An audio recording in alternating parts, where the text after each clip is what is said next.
Good afternoon. Super, excellent.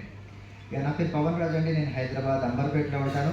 బేసికల్గా photography field నుంచి వెళ్ళి ఈ ప్లాట్ఫామ్కి 5 years బ్యాక్ రావడం జరిగింది. And wonderful thanks to my all appliances. ఇంత మంచి అవకాశం నాకు ఇచ్చి నన్ను ముందర నడిపిస్తున్నటువంటి అప్లయన్స్ అందరికీ కూడా first of all thank you చెప్తున్నాను. అండ్ ఫోటోగ్రఫీలో సాధించలేనిది, కళలు నెరవేర్చుకుంది ఈ ప్లాట్ఫామ్లో చాలా తక్కువ టైంలోనే నేను సాధించడం జరిగింది. అండ్ 16 yearsలో కార్ అక్కడ తీసుకుంటే 16 monthsలో కార్ తీసుకున్నాను ఇక్కడ. అండ్ ఇట్లా ఎన్నో ఫారెన్ ట్రిప్స్. ఇప్పుడు February 3వ తారీఖు కూడా మేము దుబాయ్ వెళ్తున్నాం. ఒక మంచి పెద్ద క్రూజ్లో జర్నీ 3 days అనేది చేయబోతున్నాం. అంటే ఇటువంటివన్నీ కూడా మేము రెగ్యులర్ లైఫ్లో ఫోటోగ్రఫీలో ఉన్నప్పుడు చేయలేకపోతుండే. ఏంటిది ఏం చేస్తాం ఇక్కడ, ఎక్కడో దగ్గర కిరాణా షాప్లో లేదంటే సూపర్ మార్కెట్లో కొనాల్సినటువంటి నిత్యావసర వస్తువులు షాప్ చేంజ్ చేసి మన వెస్టేజ్ షాప్లో కొనడంతో డిస్కౌంట్ వచ్చింది, మంచి క్వాలిటీ ప్రోడక్ట్ వచ్చింది, డబ్బులు వచ్చినాయి, ఇట్లా డ్రీమ్స్ ఫుల్ఫిల్ అవుతుంది. ఇంత చిన్న కాన్సెప్ట్ని మనం అర్థం చేసుకోవాలి. మనం ఏం చేస్తామంటే టీవీలో అడ్వర్టైజ్మెంట్ వచ్చేటువంటి ప్రోడక్ట్ వాడతాము. అసలు నిజంగా అడ్వర్టైజ్మెంట్ ఇచ్చేది సినిమా యాక్టర్లు.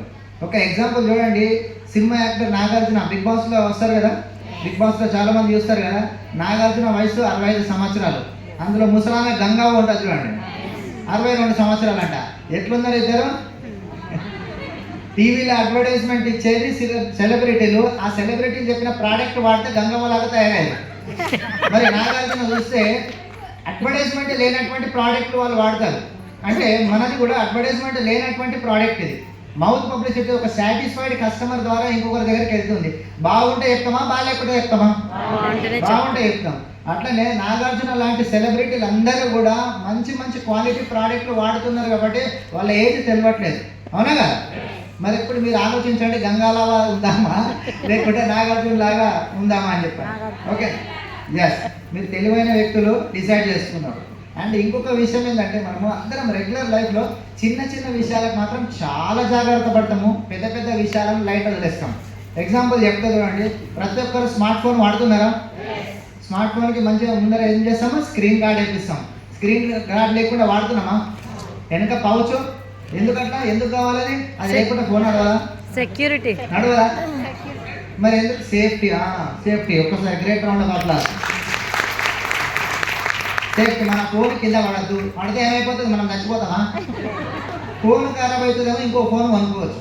మరి మనకు అడవైన సామాన్లన్నీ వాడితే మనకేమన్నా అయితే దిక్మాల ఆయిల్స్ అన్నీ వాడుతున్నాం, అంత కల్తీ, హార్ట్ అటాక్స్ వచ్చి చచ్చిపోతారు. మరి మన ప్రాణం విలువైందా, ఫోన్ విలువైందా? మన ప్రాణానికి మనం ఎంత మాత్రం జాగ్రత్త పడుతున్నాం ఒక్కసారి ఆలోచించండి.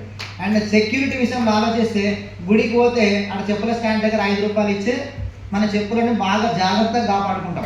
Yes are no? మరి మన జీవితానికి సెక్యూరిటీ ఏమైనా ఉన్నదా? మనకేమన్నా జరిగితే మనను నమ్ముకొని వచ్చినటువంటి భార్య పిల్లల పరిస్థితి ఏంటి? మనం ఏమన్నా వాళ్ళకి మనం పోయేటప్పుడు వాళ్ళకి ఏమన్నా సెక్యూరిటీ ఇచ్చిపోతున్నామా అంటే లేదు. బతుకున్న రోజులు కష్టపడతాం, చాతనైన రోజులు కష్టపడతాము. మనకేమన్నా జరిగిందంటే కథం అంటే ఇంకా ఎవరైనా వచ్చి చుట్టపోలు వచ్చి చూస్తారా? ఒక్కరోజు ఫస్ట్ 2 రోజులు వస్తారు, కథం, మళ్ళీ కనబడరు. బట్ ఈ బిజినెస్ అవకాశం వెస్టేజ్ అనేది నిజంగా ఎందుకు మనం తీసుకోవాలంటే, సెక్యూరిటీ అనే యాంగిల్ ఉన్నది ఇందులో. మనం ఉన్నా లేకపోయినా 3 తరాలు వెస్టేజ్ అనేది మనకు, మన కుటుంబానికి భద్రత కలిగిస్తుంది.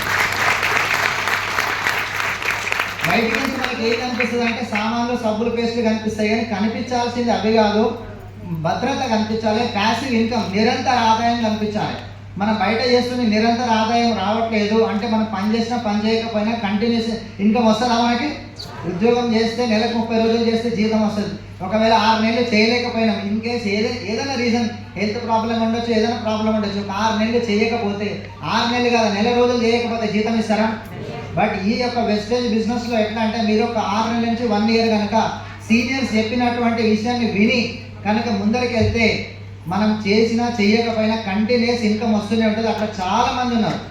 కనుక రైట్ డెసిషన్ తీసుకోండి. మంది చెప్పినట్టు అయిపోలేదు, మంది చెప్పినటువంటి మాటలు విని మీరు ఈ బిజినెస్ నుంచి డ్రాప్ కాకండి. ఎందుకంటే బయట సబ్జెక్ట్ తెలియనటువంటి వ్యక్తులు ఏమున్నదిలే అని అంటారు. బట్ ఇక్కడికి వస్తే తెలుస్తుంది ఏమున్నదో. ఎందుకంటే ఇక్కడ స్టేజ్ మీద ఉండేటువంటి వ్యక్తులు కూడా అందరూ చాలా రకాలటువంటి ఫీల్డ్ నుంచి వచ్చినారు. ఇంతకుముందు మేడం మాట్లాడినారు కదా, సలీం సార్ వాళ్ళ మిసెస్ అనమాట, షాయిన్ మేడం. ఒక క్యాబ్ డ్రైవర్గా వచ్చి 7th క్లాస్ చదివినటువంటి వ్యక్తి వచ్చి ఈరోజు ఇక్కడ నుంచి ఒక బెంజ్ కారు అండ్ 2 కోట్లు పెట్టి ఇల్లు తీసుకున్నారు. అంటే చదువుతో సంబంధం లేదు. మరొక పక్క చూస్తే చదువులో ముద్దు బిడ్డ అంటాం మేమైతే, గోల్డ్ మెడలిస్ట్ సైకాలజీ సబ్జెక్ట్లో. మరి అటువంటి వ్యక్తి కూడా ఒక కలెక్టర్, డిప్యూటీ కలెక్టర్, మన లాస్ట్ వీక్ వచ్చినారు సైంటిస్ట్. మరి అంతంత గొప్ప గొప్ప చదువు చదివిన వ్యక్తులు కూడా వెస్టీజ్ ఇస్ ద బెస్ట్ అని చెప్పని వాళ్ళు ఈ ప్లాట్ఫామ్లో అడుగుపెట్టి వాళ్ళ డ్రీమ్స్ ఫుల్ఫిల్ చేసుకుంటుంటే, బయట వెస్టీజ్ ఇస్ వేస్ట్ అన్నటువంటి వ్యక్తుల మాటలు నమ్ముతారా, బెస్ట్ అన్నటువంటి మాటలు నమ్ముతారా? మీరే డిసైడ్ చేసుకోవాలి. నెక్స్ట్